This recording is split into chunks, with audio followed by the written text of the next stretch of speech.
Good evening, everybody. We had about 250 chairs.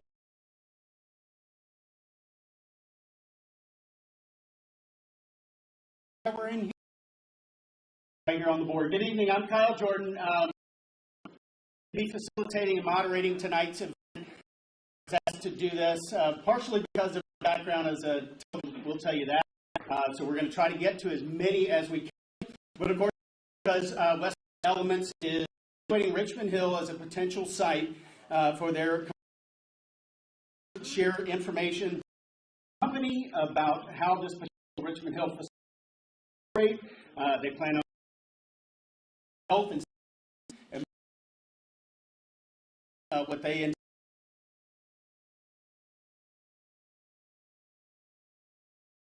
Your questions. They're hoping to be able to answer a lot of the questions that we did earlier during the presentation. Of course, we've seen a lot of things online. They're hoping to the Westwind team and answer those questions. We're going to try to get as many as we can in the second half of this. We're going to go until 8 o'clock tonight, so we're going to try to get through this as quickly as possible. Also, I know it's going to be uncomfortable for people who are going to have to stand in the back, but let's try to make this as comfortable a space for everybody to hear and understand what's going on and to listen to the answers and to listen to the presentation and be courteous to the try to audience up there. All right, so but Wes put this all together. So we want to introduce their CEO, Kaylee Long. Kaylee comes to us here today and of Westwind Elements. She leads the company's mission to build capacity, security. She also holds an undergraduate degree from the College of the Ozarks, Hard Work U in History, and in 2020 as a innovation in business. Together experience, operators, engineers, leadership, accountability, collaboration, and long-term responsibility. Of the rest of the members on presence, and we're grateful for the opportunity to speak directly with many of you. So thank you for that opportunity and privilege. Before we get started, seriousness of tonight's topics. Our goal is to answer as many questions as we can. This will be the first. Many opportunities where we try to do everything that we possibly can for facts and answers and education to occur on our process and why we like to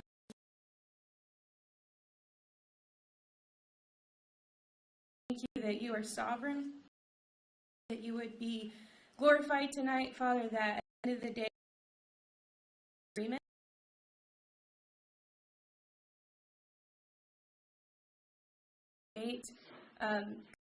That respect, Lord, I pray that you would bless everyone here, regardless of their position.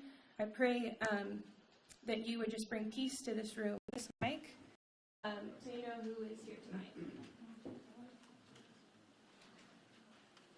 Hi, I'm Jeannie Bowden. I'm Chief Administrative Officer. My background is in economic development.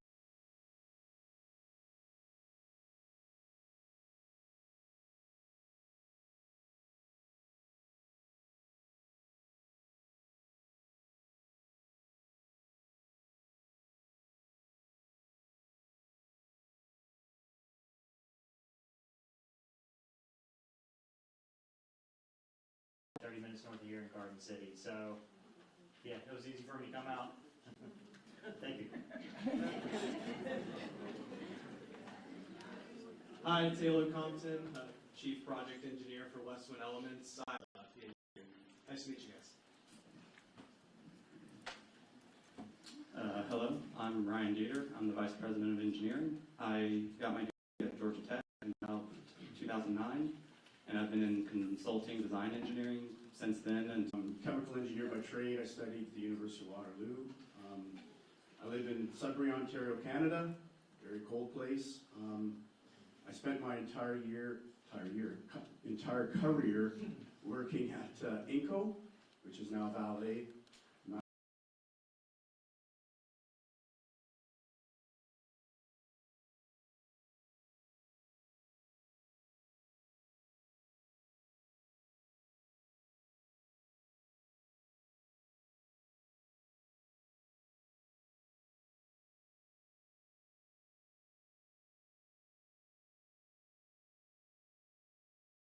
superintendent in a broader department as a superintendent. Eventually, I got my dream job. It was to operate as general manager of refining. I was the plant manager for the Carbonneau facility in Coppercliff, Ontario. It's the largest Carbonneau refinery on the planet. 64,000 tons per year of nickel, operating at extremely high pressures, 1,000.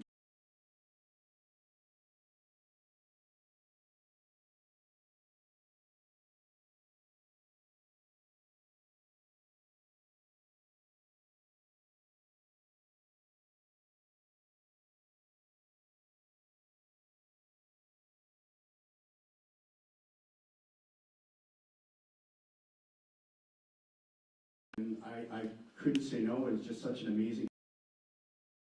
Something I'm very is to keep all employees safe, to keep your community safe, and to create employment. I'm third generation of living proof. My kids got. I'm excited for all the opportunity that West. Hi, I'm Luke Long. I'm VP of Supply Chain at Westwind. I've been there about a year, and yeah, happy to be here. We are going to present a summary of our project. We've been gathering many questions online, and so this presentation will also serve to answer some of the very common questions we've been seeing, and then we'll also open it up for Q&A after. Marissa on our team is asking. I will stay here.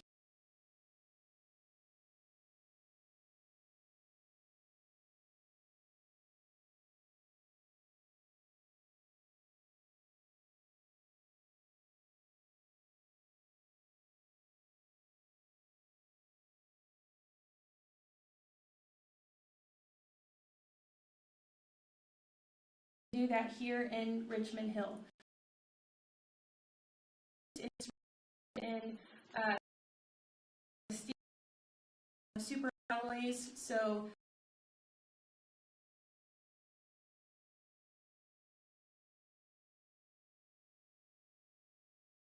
nickel. So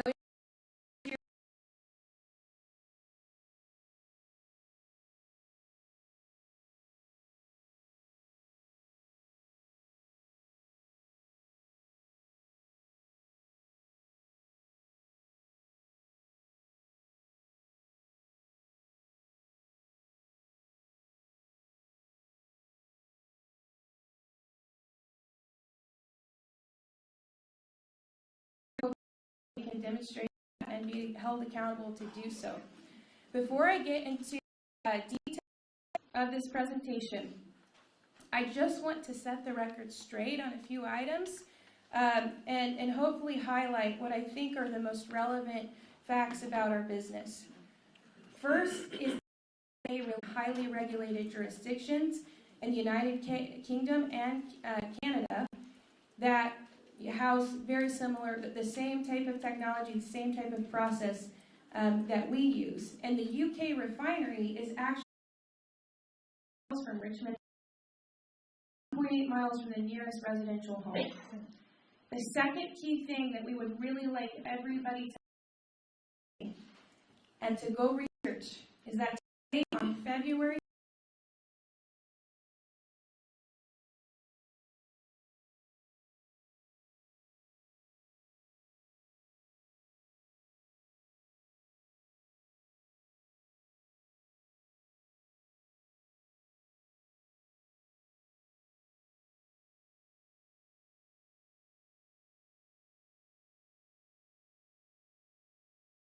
is 42. In Savannah, Georgia, it was 37. In Richmond Hill, Georgia, it was 35. And in Coppercliff, Canada, home to the largest nickel carbonate refinery on this planet, the Richmond Hill, Georgia, is our plan. We are not planning to build a new facility. So this carbonate process is a closed-loop process, and it is largely enclosed. We'll show pick the city. We're merely asking for fair and standard treatment with other companies in Georgia, consider it to a federal tax incentive for some of our investors. That is our goal. We can get into more details on that. 5, while Westwind complies to Georgia it's GEPD, Georgia Environmental Protection Division regulations, we voluntarily submit ourselves to third-party regulatory bodies, do in fact regulate, but I fully respect and understand if you're wanting something even stricter than that, or if you would deem something else more reliable, we voluntarily oblige that, something that we have offered in Lawton 2. It is important to know that Westwood submitted, Westwood submitted a third-party evaluation of our health, safety, environment aspects. We opened our books, we went through this evaluation that was conducted by that was chosen by the Development Authority of Bryan County, and extensive reviews, thousands. To be clear, our bankable feasibility study was about 6,500 pages. But even then, we said, you choose the firm that you trust. Development Authority of Bryan County did. And we are happy to release that third-party report. You're going to hear this email often tonight. And it's questions@westwindelements.com. We will share that report directly. And there's other primary documents, requirements, and has adequate safeguards in place to protect the surrounding community and environment. Hatch, which is one of the largest engineering firms in the world, also conducted an independent peer review with extensive and bankable review of our compliance, which resulted in positive findings.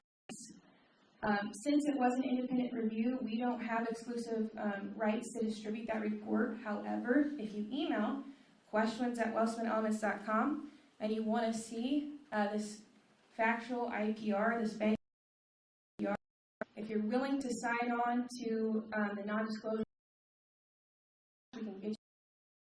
then you can receive a portion of the report.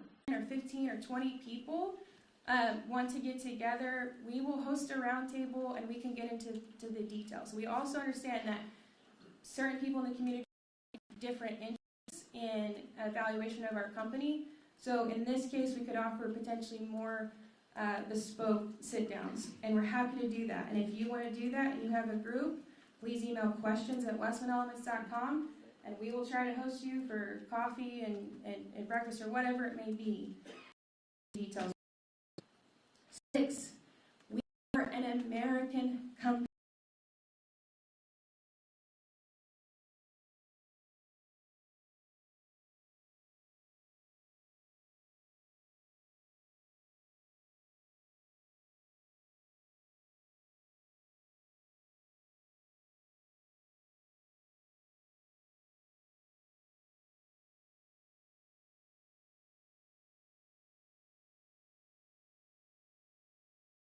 For take a back seat in this world, and I would like to be a part of restoring a lot of good that we have lost in this country.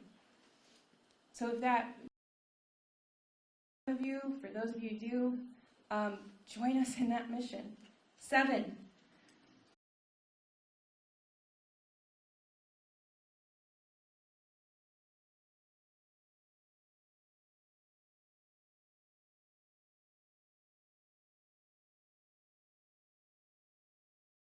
I am very well aware. I am sensitive to, and I truly respect, understand there is opposition to and coming here. And the goal is, I hope, resolution, I hope opposition exists is based on the facts, and thank you for giving me the opportunity to clarify things if they've been misunderstood. But we cannot neglect the truth that there are members of this company. They allowed us, but they do exist. We have 1,879 Bryan County citizens who have signed a petition in support of Westwind Elements. Our engineering team are called Georgia home. So there is certainly those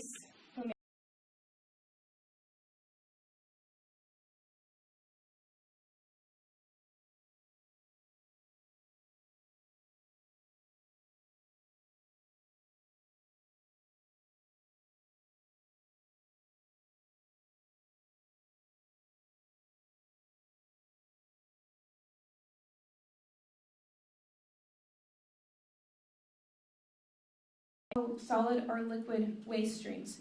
There's a amount of water that is produced in prepping our feedstock, and we are going to detail that. But the actual refinery does not produce solid waste streams.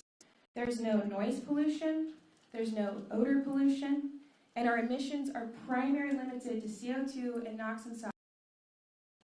The gases that would be released when you drive a gas-fueled vehicle. So that's the extent of our primary emissions, and we will get into further detail on this. I want to point out two things that I would like to tonight. We're coming to answer many questions, but we also want to leave you guys two questions. If Westwind does not purchase Caesarstone, a $35 million manufacturing plant, do it, who will? And if Westwind doesn't, what I'd like you to do, can I get a better steward of the Caesarstone facility than Westwind? All right, the second thing is the average gross weekly wage in Bryan County is $1,067 per week. That is a huge mission that we would like to solve in Westwind. So whatever it is, we do ask respect for those considerations. So with that, we will get into some details. So some of our core experience, Dr. Tarakoff is our CTO. He's a legend in vapor metallurgy, has over 20 patents and 38 publications. Over 30 years of experience in metallurgical technology. You met John tonight, who managed guys. This is our demonstration plant that we built in Oklahoma. John will get into this, but there's been 0 reportable workplace or injuries. We made history in this plant that we did what Canada's been doing for the first time here in the USA. I was really proud of our guys for pulling that off.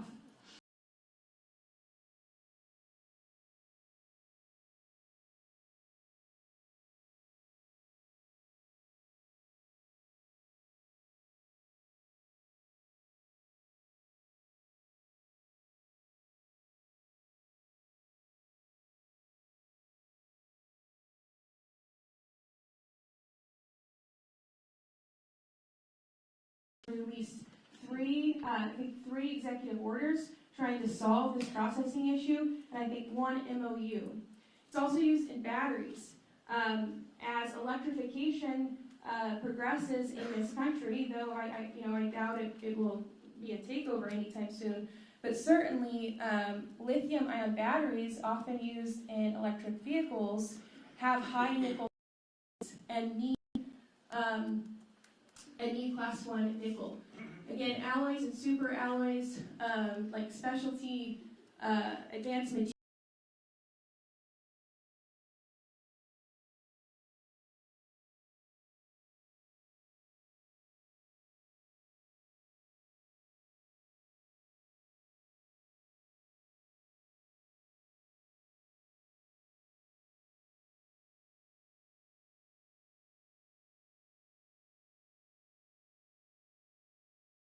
Sure that we're not misunderstood.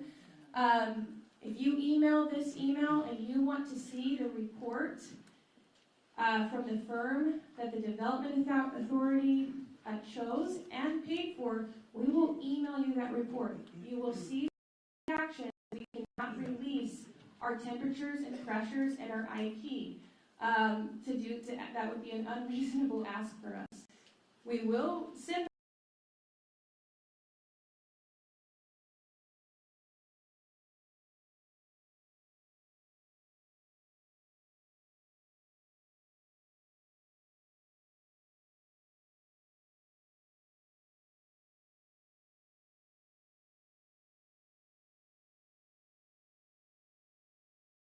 smelting or a hydrometallurgical facility, which is essentially leaching and acid dumping over and over again. This is not what our process looks like. Our process does not look like this. I can't help but say it. I saw this picture online. This is a false representation. And guys, this is my true desire. If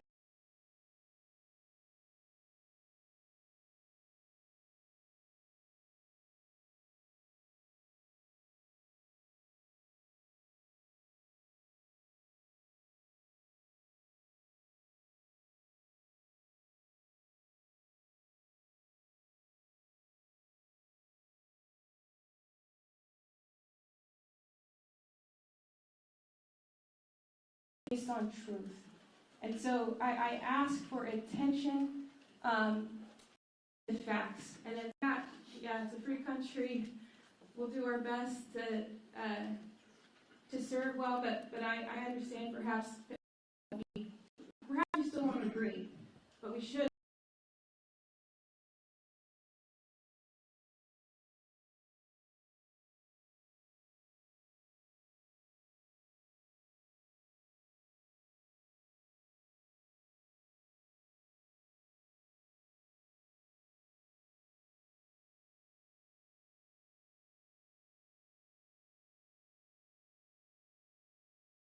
Above what you're going to see, emissions of major air pollutants. This is what the facility will look a lot like. So today, if you all take your car, those who haven't, and drive to the Belfast Commerce, America's only nickel refinery, because the plant is largely built. Most of our plans designed for this involves removing some piping and equipment, recycling and cleaning some of the existing equipment, and installing our own.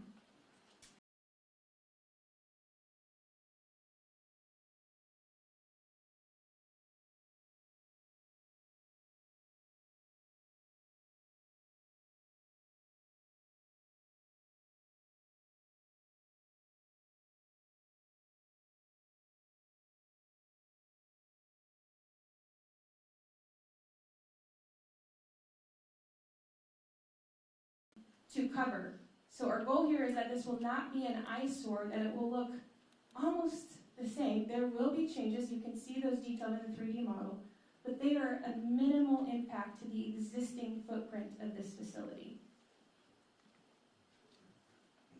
Okay, so to be clear, our process is a form of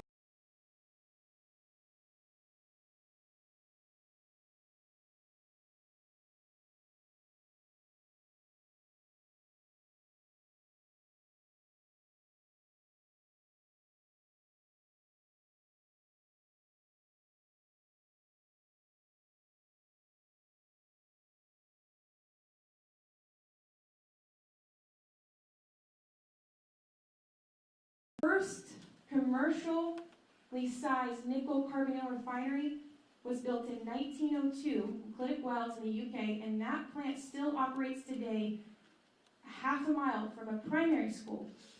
And there's never been a recorded negative impact.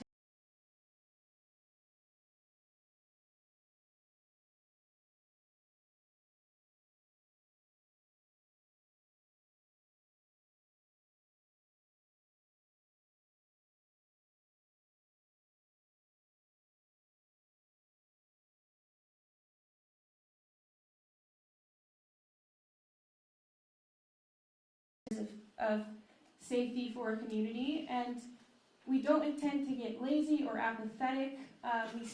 We intend to also be proactive, and we've proven that. Extensive operator training and preparedness for worst case scenarios, and we're going to elaborate on that nickel carbonyl, and it certainly is hazardous. It's contained. There's 9 layers of design protection. Our design criteria assumes if there were a catastrophic failure, and that's why we have fail-safe upon fail-safe upon fail-safe upon fail-safe.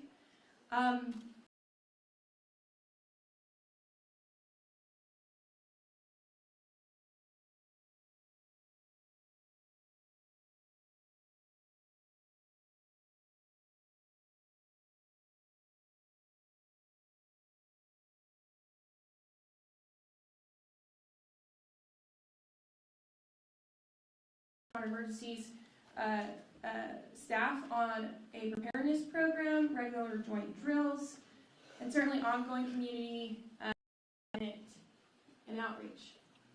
So I say it again.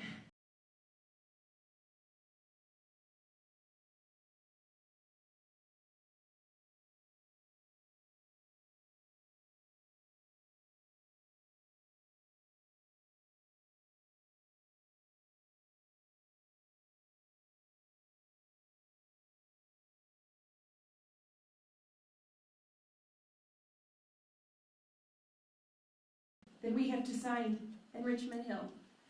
But assume that it does, because it could.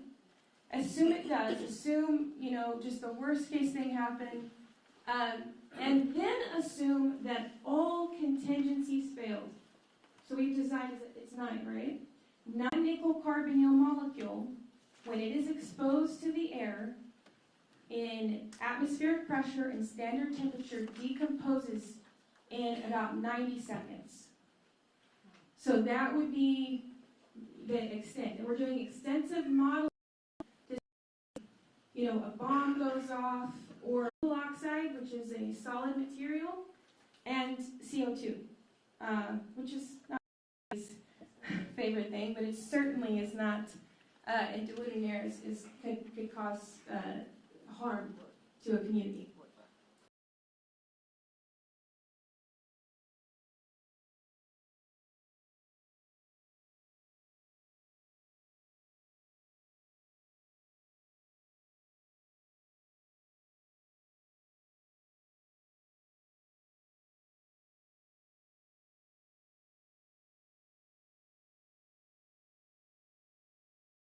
I want to preface this with just stating to you folks, I did not take this role to start hurting people or impact the community or the environment, none of that.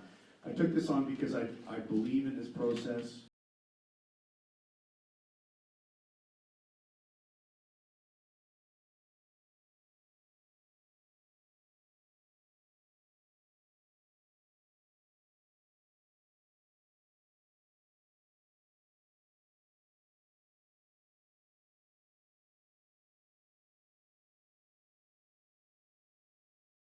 This first layer is really around process design, and that's really the foundation of everything. How you design your vessels, your reaction vessels, your piping, your instrumentation, your control systems. These are the things we know. These are and safely destroy nickel carbonyl through a thermal oxidizer, which will decompose it to nickel oxide and CO2. Things like air exchanges. So we have 8 air exchanges. Why? Because we have constant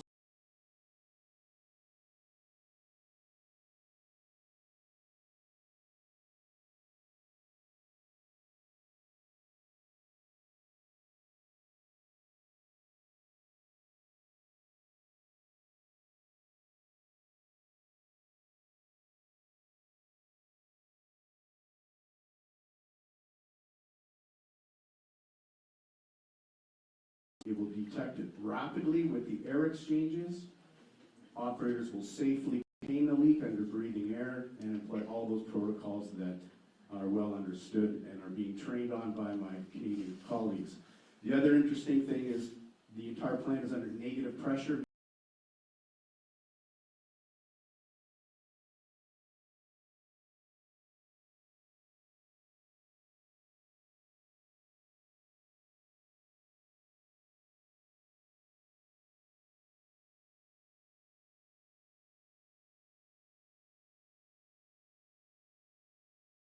Iran did not have, nor the plant in the UK. If we had a carbonyl leak, until it was contained in the roof vents, it dissipated and decomposed naturally. What Westwind is committed to is to implement in the ability to. This is an interesting slide which demonstrates how carbonyl compares with other industries. This is called the fatality frequency rate, which means operating hours. okay? So if you look at the industries in this slide, the worst being drilling oil and gas, this is actually a sugar manufacturing facility.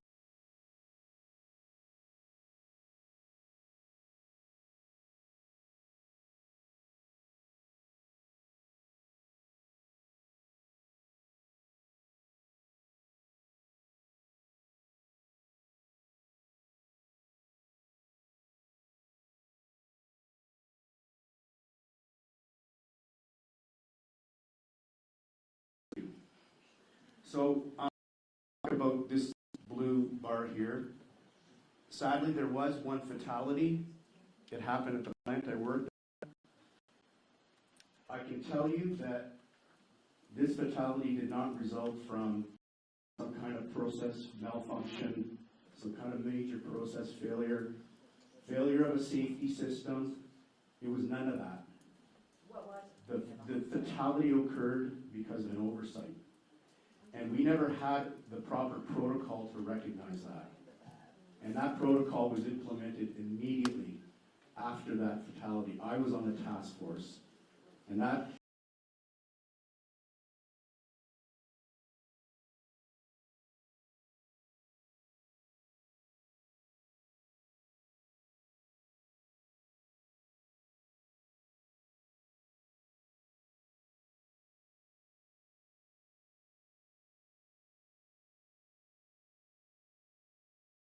dense, and then we distill it and decompose it. That's how you get the purity.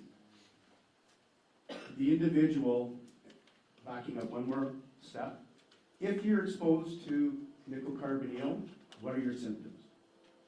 You'll feel like you're getting a cold, flu-like symptoms. The individual came in on overtime with a cold, with flu-like symptoms. He was already sick. Wanted the overtime, came in, and he did a job that involved liquid carbonyl. He had, unbeknownst to him, he had a very, very small amount of liquid carbonyl on his glove. He was under breathing air. He pulled off his breathing. It was too late to administer antifuse, and he passed away. So how could we prevent? Very, very simple. It's called an absentee protocol. I don't care what role you have in the plant. If you call in sick because you have a cold, we send a taxi to your house and you're going to pee in a bottle. Why are you peeing in a bottle? Because you detect nickel level through urinalysis.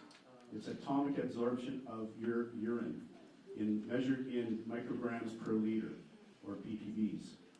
And we have had even question?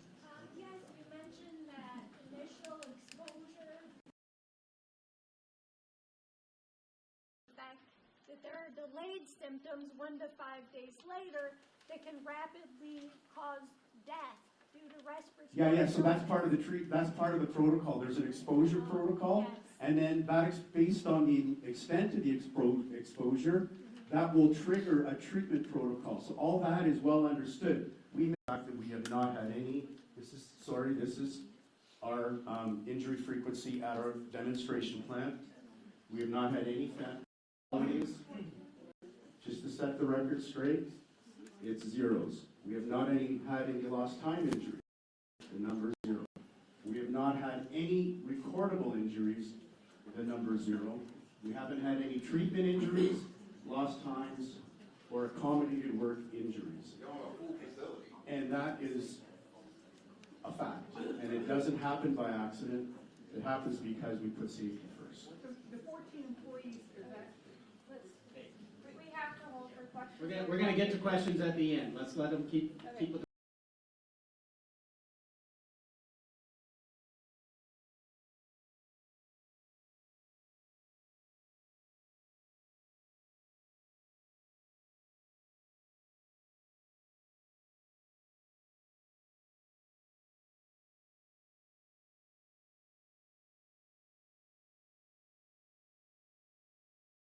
There's a lower fatality rate than sugar manufacturing and much of oil and gas. Any loss of life is tragic, and we're continuing proactively doing that. But we would like we would like to be with the realities of industrial operations. This is proof that of many, we are the safest of many. This is not a risk-free production. Anyone who came here and said, I'm going to be making stuff and building stuff and said there's zero risk is probably lying. Our goal is to mitigate those risks. Okay, so here's some key facts. Again, there's no solid or liquid waste streams in a carbonyl circuit. It is a closed-loop system. We recycle most of our gas.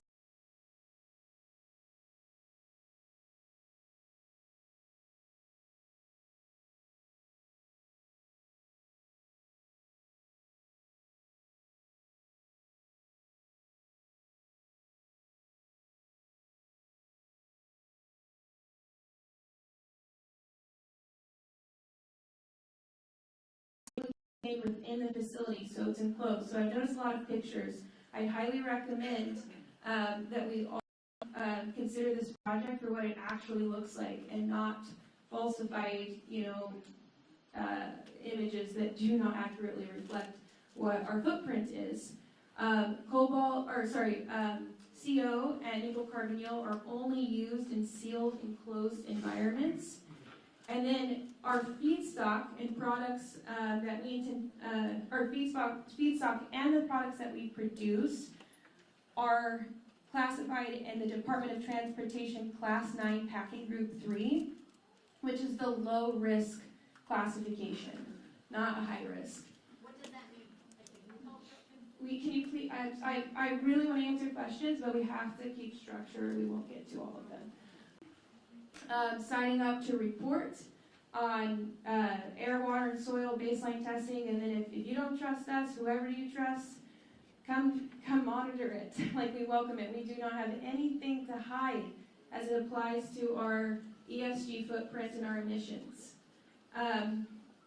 This is really important, and so carbonyl is actually released in secondhand cigarette smoke. So if you have ever been around secondhand or release, detects the release of nickel carbonyl in the parts per billion levels, which means if you were to bring secondhand cigarette smoke into our facility, please don't do that, no matter how much you may oppose us, because it will trigger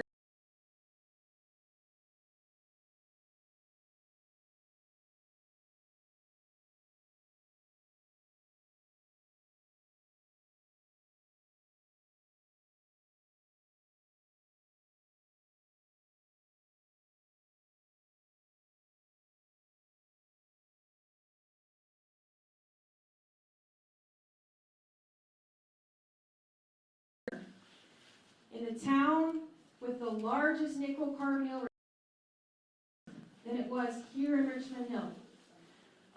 So I would strongly consider everybody understand this fact. And so this is a very clean process. I actually chose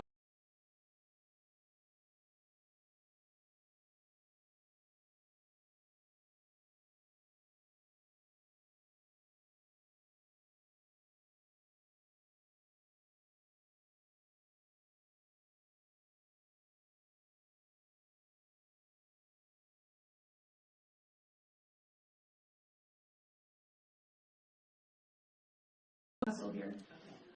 Potential impact, if we were to scale all production, it would be around 800 jobs. The first phase is 140 jobs. That is the phase that we're focused on here. That is our 40 jobs that we would like to move on very. We want to prioritize local vendors as much as possible. And again, we are simply wanting to retrofit an existing facility, not build something new. The anticipated capital investment for all phases would be around $965 million. This first phase on CapEx is around $288 million. if they choose to receive what we're providing to them. And our average wage that we have budgeted for in Richmond Hill is more than $90,000. Right now, our average wage at Westwood, I think it's $110,000. So we are demonstrating our commitments here. No college education is required if you wanted to be an operator. We will invest in long-term substantial training. Again, we're looking for multi-generational employees. Guys, if there's ways that you say, hey, our community really needs investment here, we really need support here, we want to try to be a good neighbor as much as we possibly can. So we have ideas on how we could give back here, but we also know that we should learn too, what would the community be most interested in. All right, we're getting close to the end. True or false? We're going to go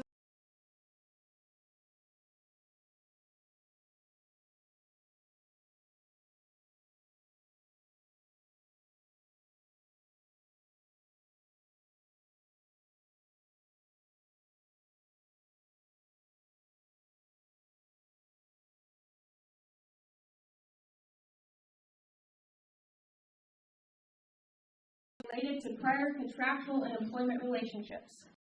And I'm all these.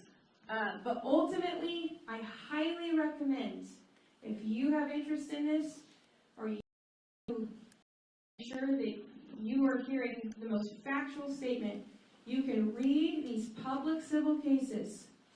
You can go online, you can find them, and you can read them yourself and get accurate information. So,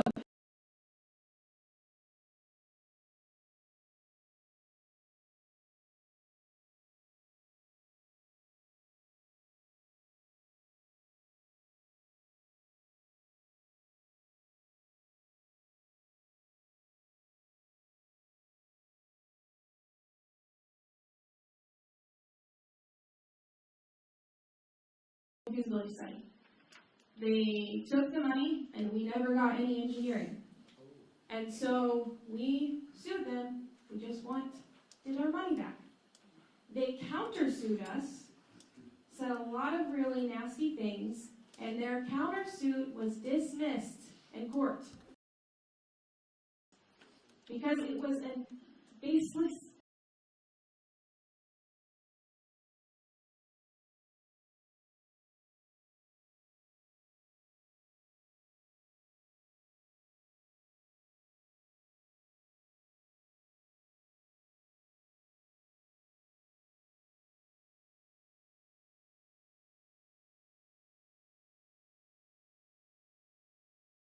work with one of the largest global investment banks, and our financial advisor is one of the most notable, largest global financial advisory firms. Okay, that boutique firm sued Westwind, demanding we pay them a tail fee, wanting us to pay them more money than we had already paid them after we terminated the agreement.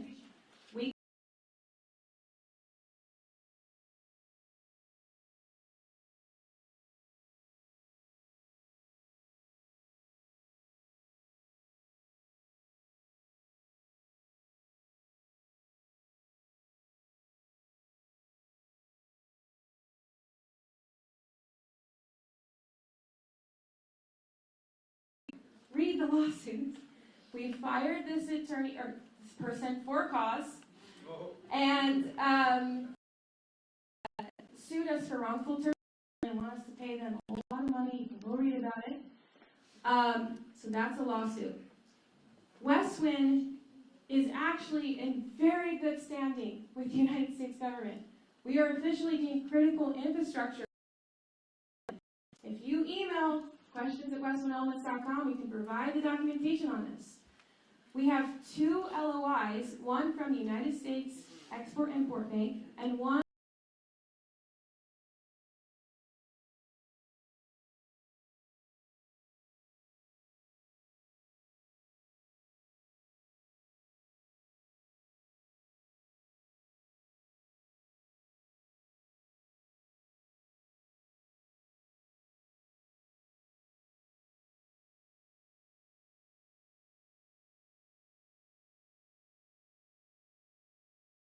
Wellness is a critical mineral processing company and will only be processing nickel. We do not mine nickel.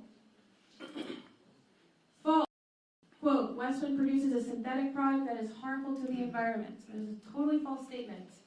What is true is that we produce pure nickel metal. Consumed it in very large quantities. But I just want to ensure that there is accurate understanding of what nickel is and what it is not. It is a natural material. It is not a synthetically produced chemical or anything like that. False statement that we're a research and a development project or this is a new technology. That is not true. What is true is that carbonyl processing has been... Okay, this is a false statement. It is not true that this is a high-risk project. It is also not true that this is a zero-risk project. Again, in any industrial environment, there is risk. It is minimal, and it is being substantially mitigated with rigorous regulatory oversight. Okay, on water. This is a briquette before it goes into the carbonyl circuit. That will generate some water, but our plan is to package it and to ship it and it will be treated locally, handled by a third-party company. We don't intend at this time to keep it on site. All wastewater is fully contained and shipped off-site to a licensed. We would be working with the Georgia Environmental Protection Division. We would comply with all those standards. It's just not in our plans right now. Can you quantify any of that in terms of like how many gallons per kilo or? What was the number on the water from feed prep? I think it was 26 gallons a day.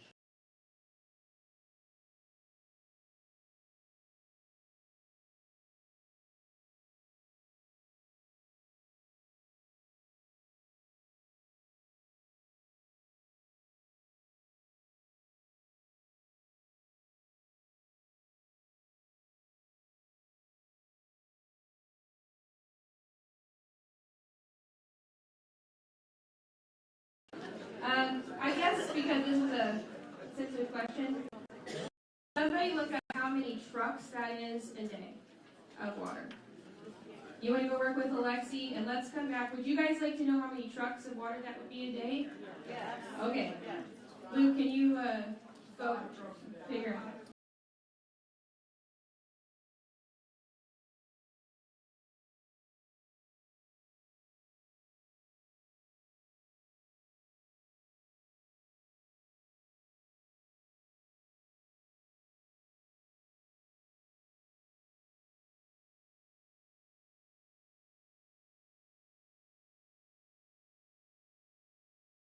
Q&A, we have more on water. So we can come back to that.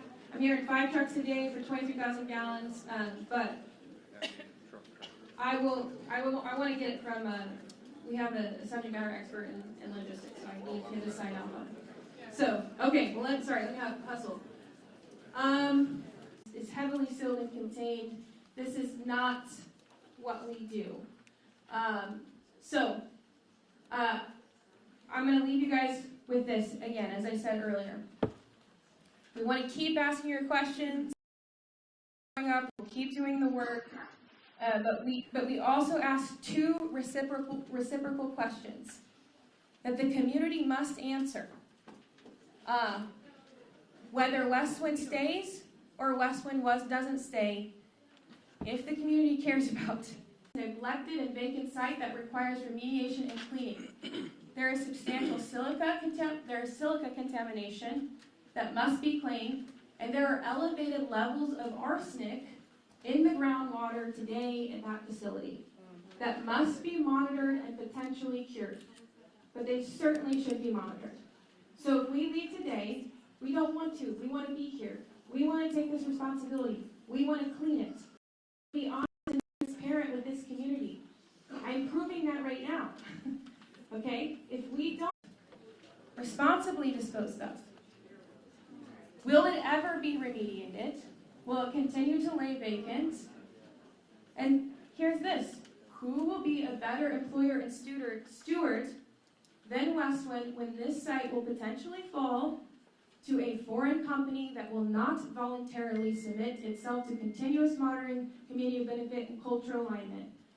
I highly doubt that most industrial operations here in the United States, being that the average gross weekly wage in Bryan County is $1,067 per week, who will prioritize the desperate need of thousands of families who cannot sustain basic expenses without higher paying skilled labor jobs?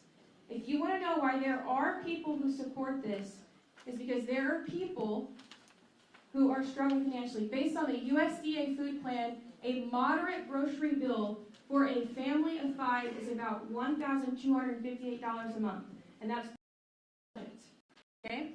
And Brian, then our team at Westwind and over 1,800, not everybody. There are people here that make this money. This is they're actually. Hold on, people, we're gonna get to questions in just a minute. Okay. Let her finish up, this is taking long. Well, we ask for consideration for those who are struggling financially. I guess I'll leave it at that. So we've got land questions.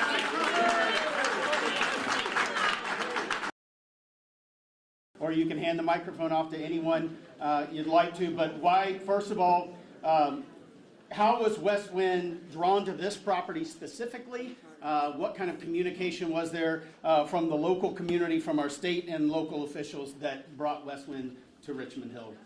Okay, so we came here almost exclusively initially because of the Caesarstone facility. It is designed and set up for a process. It's been dormant. We care about this country. We care about onshoring critical minerals. We are patriots. That patriotism and hope that patriotism, and are grateful that there's shared patriotism in that. The other reason is, and I'm sorry to be a little like I have.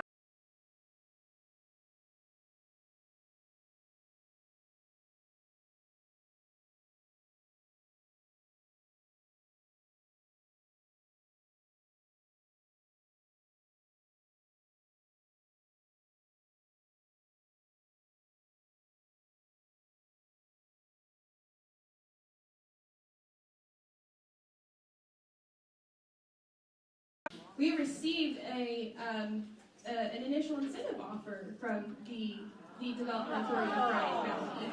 So those are our discussions. We've long been in discussions with the state. So Can you talk about how much that incentive offer was? am I allowed to?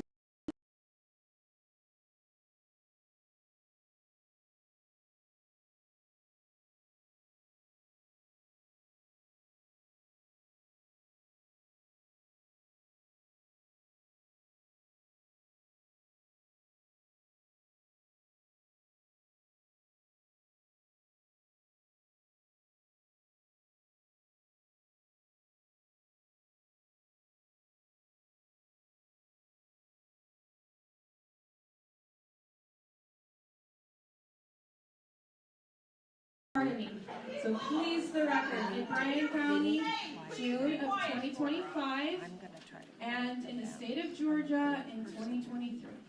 Okay? Should I allow, is there anything else you would like me to answer? Okay, we just need people to try to keep it to a minute. Every time we try to get an answer, it's hard to get the answer. It's hard for anybody in the back to hear people shouting questions.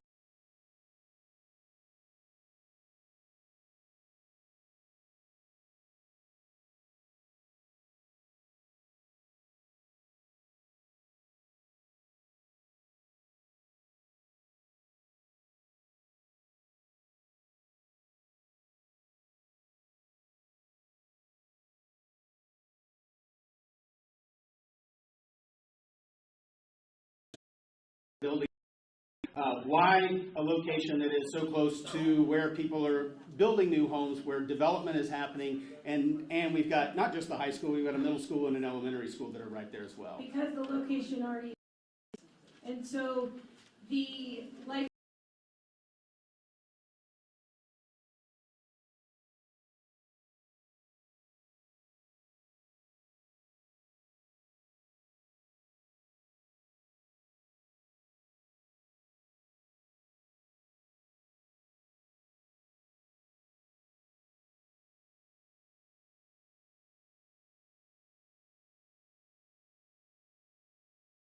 This already exists. The impact consideration for somebody buying a house is already there. If Westwind is not there. Let's talk permits and approvals. What kind of permits and approvals are required? These sites that need to be remediated. So certainly we're signing on to cure those, to clean those.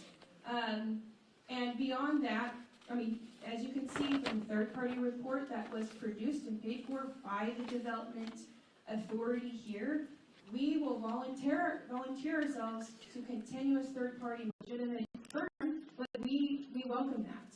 So we sign on to that. So, Okay. I'm unauthorized here. I'm just a citizen, just like you all are. I'm a resident.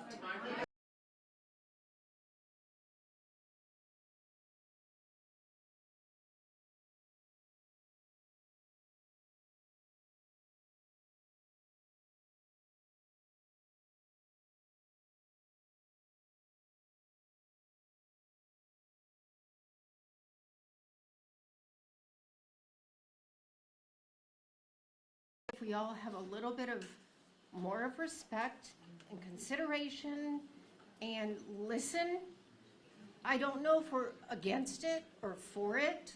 We all have different opinions, but I think at the same time, we need to be respectful at all times without exception.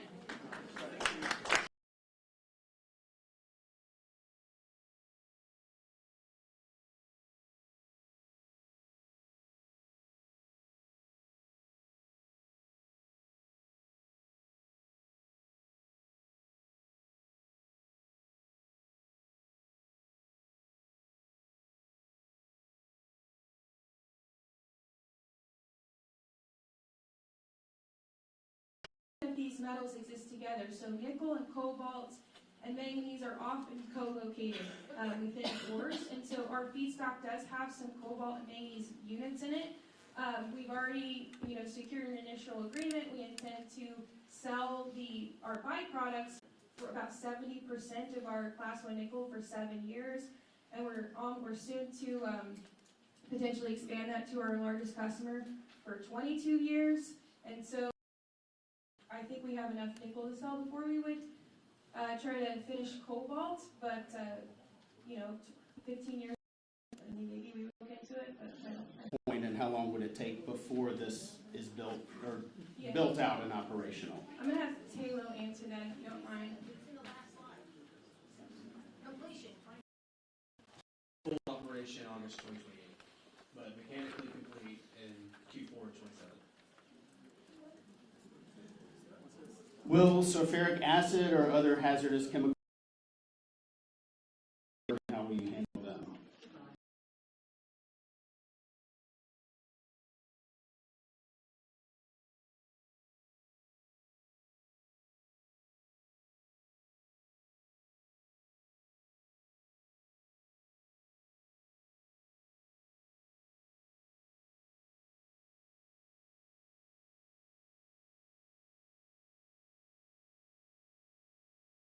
Carbon monoxide that is stored indoors with secondary containment, those liquids. So we would have a robust maintenance plan with inspections of those vessels, and that's how we would ensure that we wouldn't leak those chemicals. We also use hydrogen. Yeah, I didn't go through Do you want to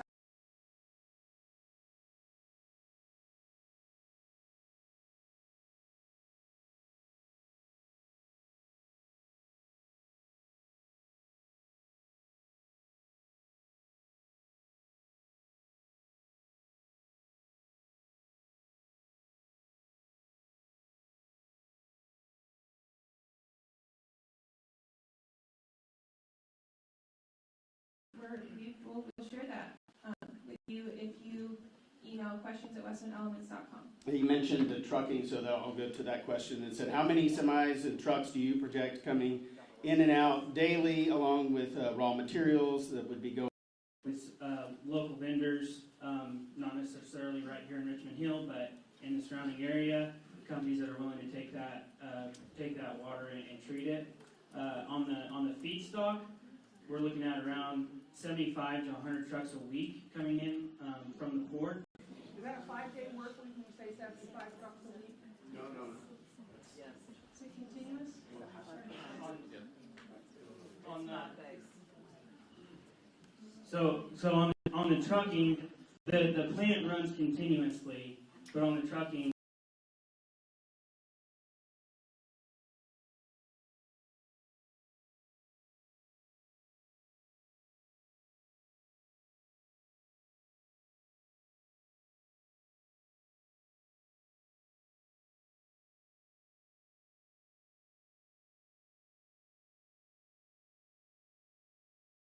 Residential areas that are close by.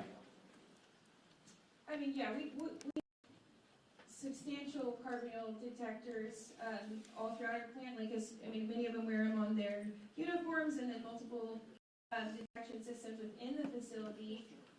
But again,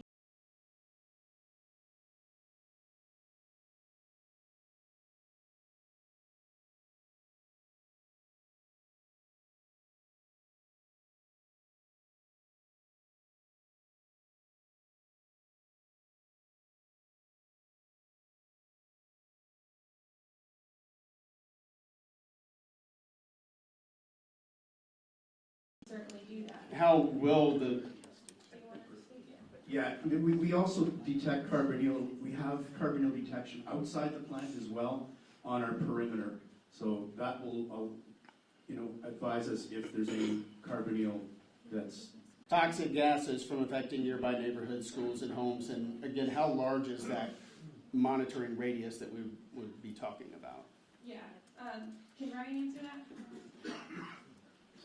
Yes, so the EPA and the GEPD have a list of pollutants that are regulated. So we have control equipment that reduces the amount of dust and have monitored. Access that? I'm not entirely sure if it's made public. I just know we have to submit it. Does the Georgia Department of Environmental Protection make it public?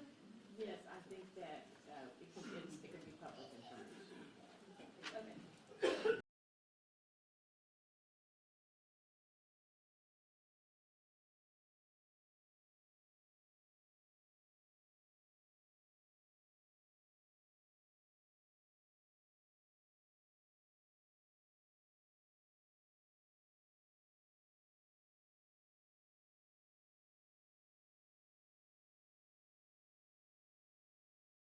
After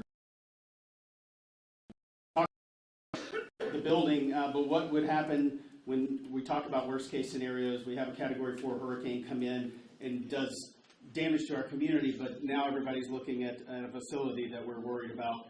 And then also storm surge, if we have a large storm surge or something that creates a flooding event.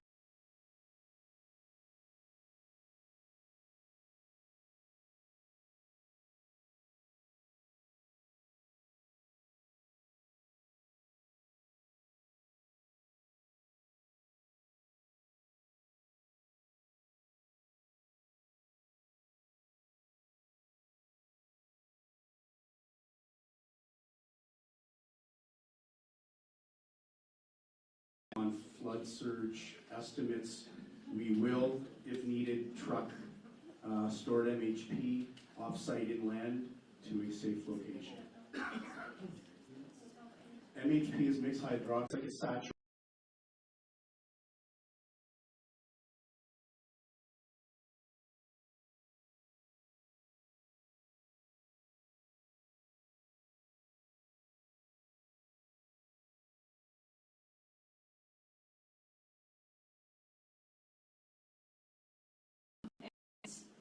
Silica dust. Like, this site needs remediated. It exists, even if Westwood doesn't exist. It exists, and it needs a well involved and good steward to run it. I think I heard the question, but I think it goes back to how much involvement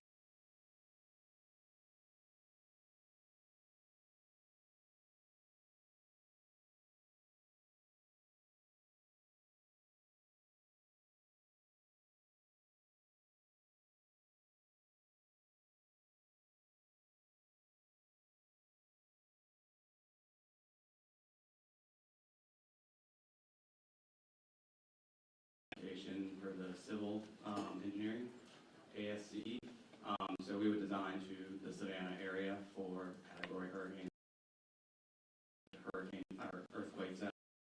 So the building is existing for that area. Our equipment, especially that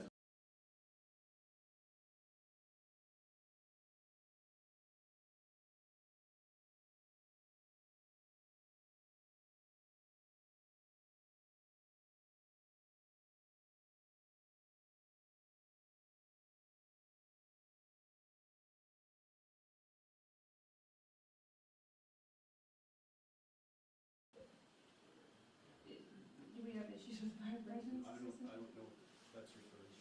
I'd be happy to go. Well, I can tell you that there was a lot of,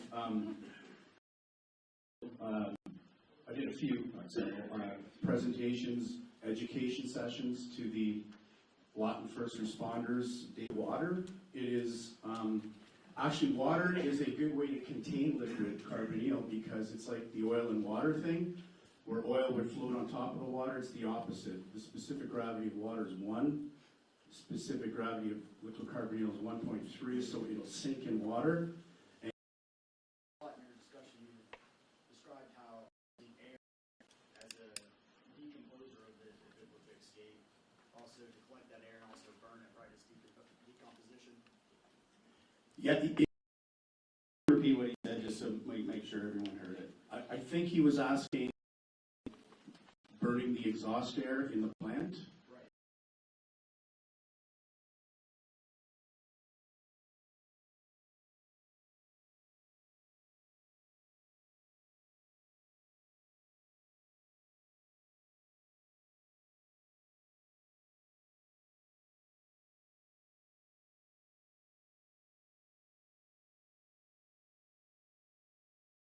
Exhaust, and to basically neutralize the carbonyl as opposed to emitting it through the roof. But water doesn't break it down, so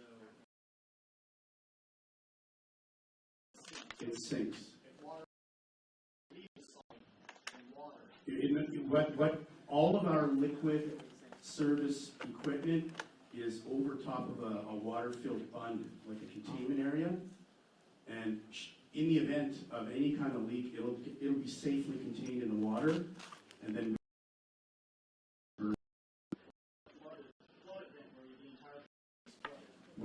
like I said, we would draw down all of our liquid carbonyl prior to a hurricane coming to the area. We'll have enough notice to do that. We'll drain our facility with carbonyl. So that comes into preparation. Emergency preparation. If you want to watch it 3 times, as previously described in that presentation, if there were a catastrophic failure and every single system and backstop had failed, and there was a release of nickel carbonyl, that carbonyl can only exist in air 1 molecule for about 90 seconds, and then it would decompose. And so, if in the event that there was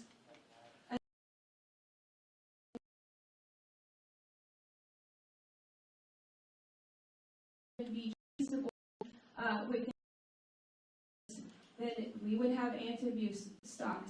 That has not happened in 120 years, and we can provide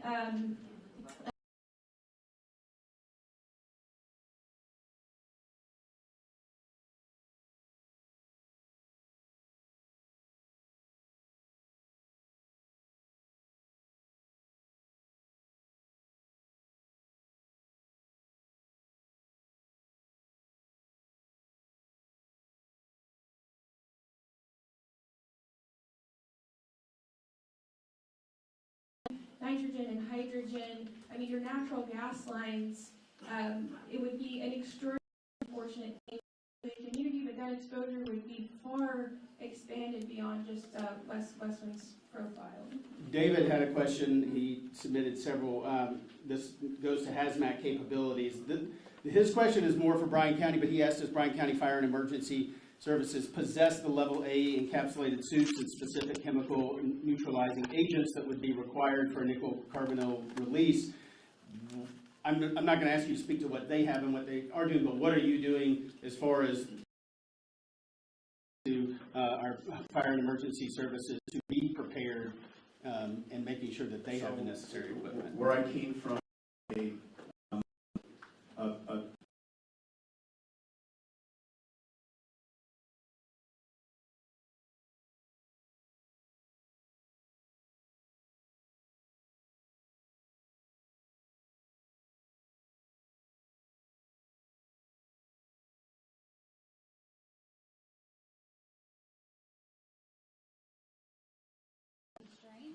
So how would you come into the community and add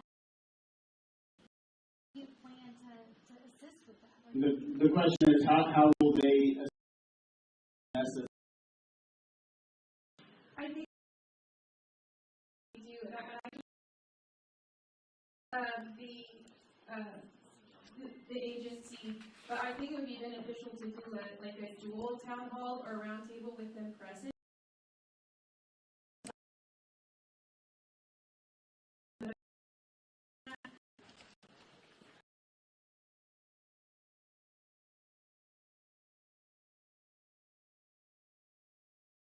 Or are they full-time employees? Okay, so we have been in business. I think I registered the company in I think it was June of 2022, June or April, but about middle of 2022. I was actively working on starting this company in about December of 2021. In terms of around $95 million to date, around close to $700 million in term sheets as we're closing our capital. Gas represented within our cap stack. We're great investors. Onshore and great. Sorry? No, we're a private company. So. Just the last question. The question was asked, is this a done deal? I appreciate, I'm sure we all appreciate information. Done. No, it isn't. It will likely be done, though. This And some up and ask me sign a petition to allow you to come. Now, if parents, why did we find out about it in a will and parking lot where you have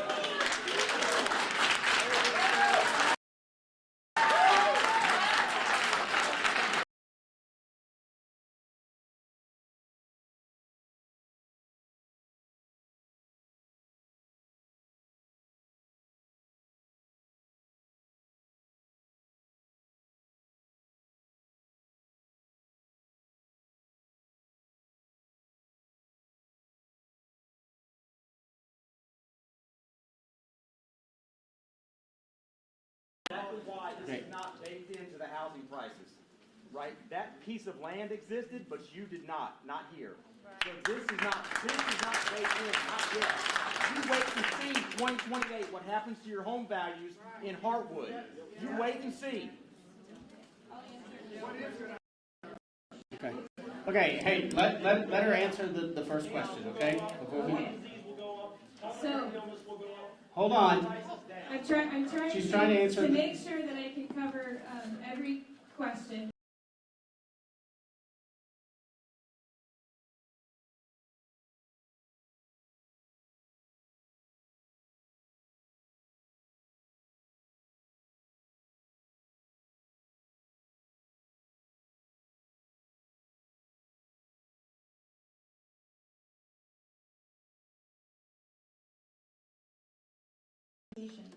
Because we are trying to earn the support of the community. Now you say, why do you do that? Why don't you just buy Caesarstone and not care about the opinion?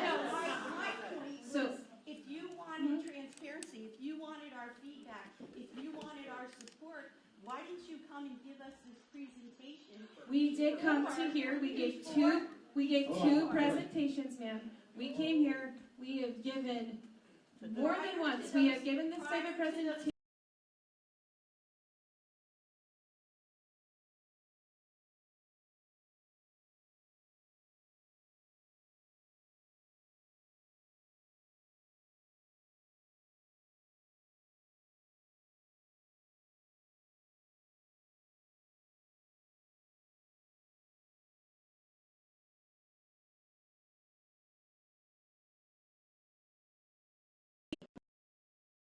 Beyond and do that.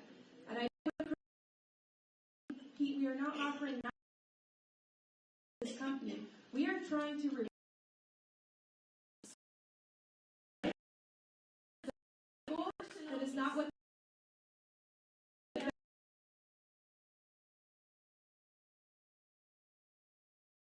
She's listened to your ask the question. Let her answer. Yeah, I did not say that the petition was saying that if you allow it, we should make $90,000. I'm saying that.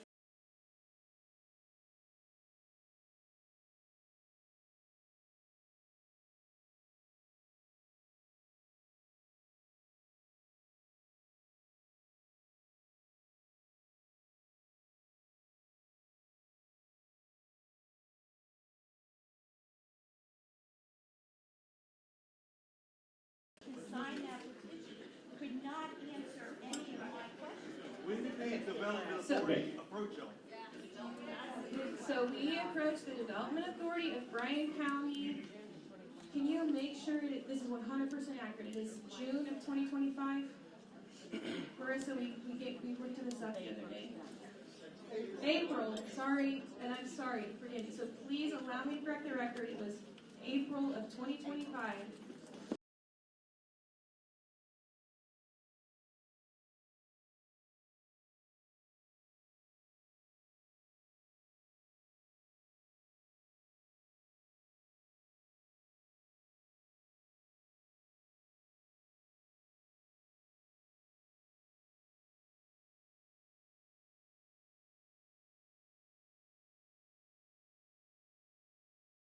Our request to the state of Georgia, which is it's a statutory offer to companies who invest in Georgia and meet certain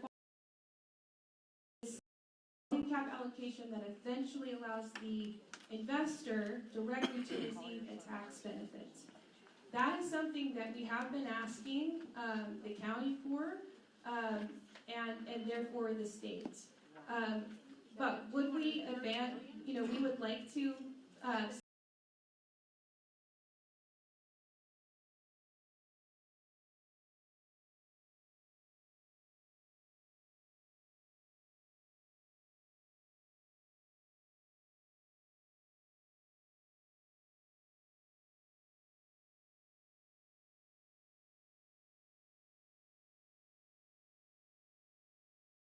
The state is they're not giving out discretionary incentive, that they just have a statutory provision.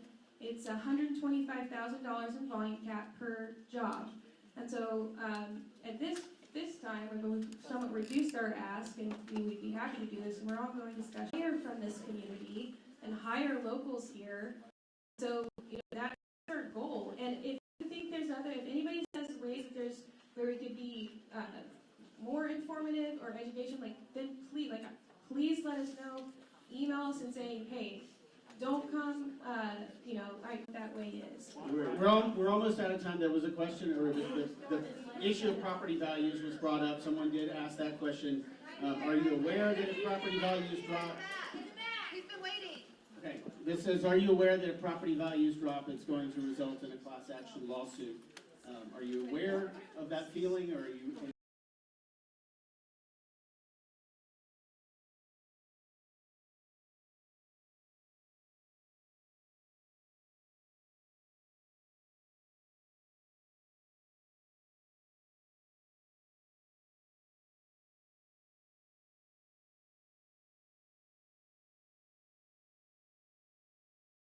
Yes or no? Manufacturing facility. We would like you to answer the question, yes or no? We actually recently met with a local realtor who thought that it was highly unlikely that the property values would be Okay, let her answer the question. Let her answer. Obfuscation. That This industrial park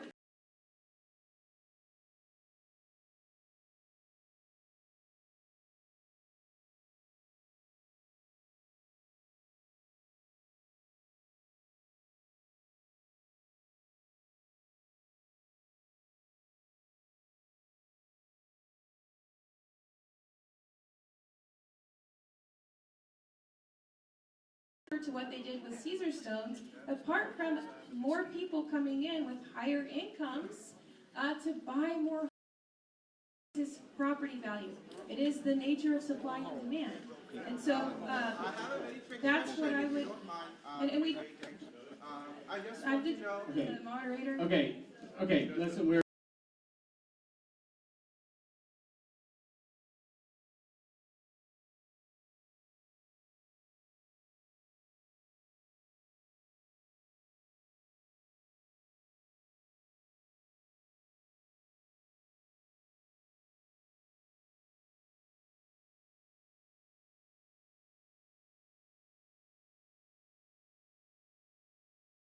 all this country doing the same thing, and I'd love to be 5 miles from my house doing it. Sorry about the property guys, I don't know. But this is what the only thing that I would want to know is that nobody liked when the Hyundai plant was here, we didn't have a say-so in it, and that's just the way it was. The problem that I had is because I helped build the power lines going in there, is that I see that I know to be doing the work, not someone that I don't know, where they're putting in a, out there on the Hyundai plant, they had like literally Mexican flags flying underneath the American flag on all the cars. Wasn't the biggest ice bust in ice history? It was, but I'm just saying, like, my question is, you get a commitment to make sure that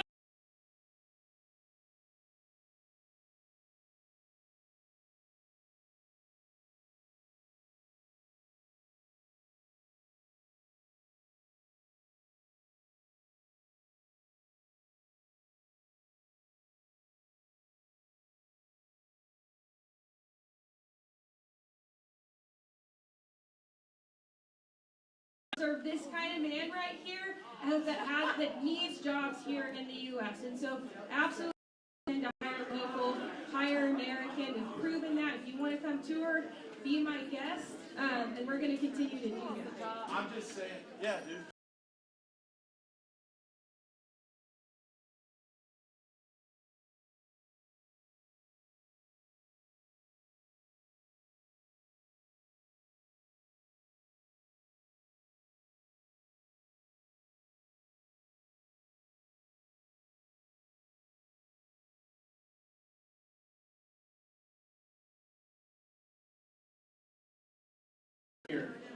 So when you operate fully, yeah, and if something goes wrong, nobody wishes for that. You are taking lots of care on what's happening on your plant, which is good. But if something for us to happen when the plant is fully operational, what's your damage radius like? How many miles are going to be damaged? No, with the continuous monitoring that we are totally submitting to. So there would be data on that. Now, we have done our own internal air dispersion model in the case that there was a radical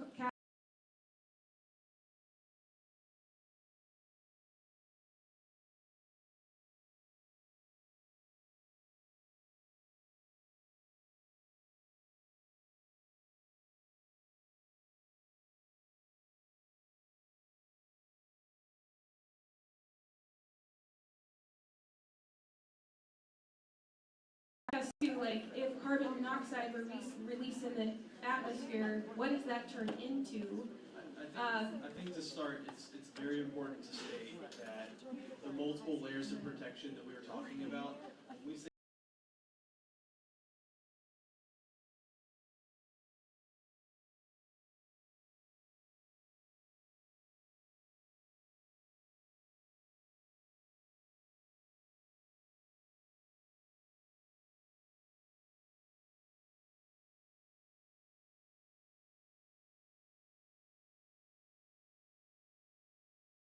So I'm not talking about on a daily basis.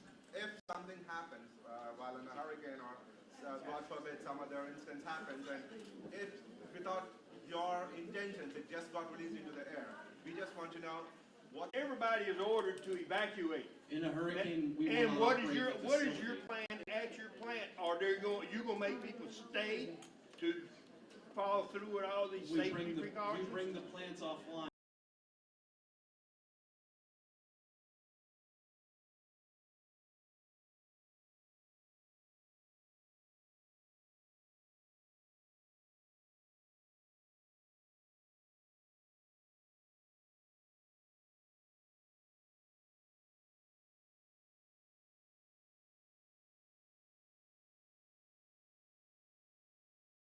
Take 90 seconds of how far that could lead all of the areas in Pereira.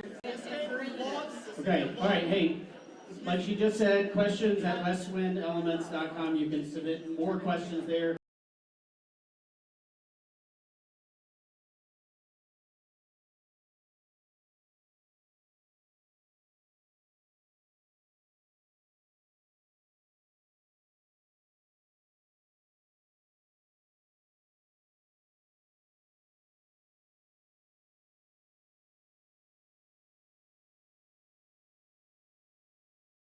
This was 6 to 8. It's the city center. Right? Okay. I have more questions. If I have to stand outside, I will stand outside. I will ask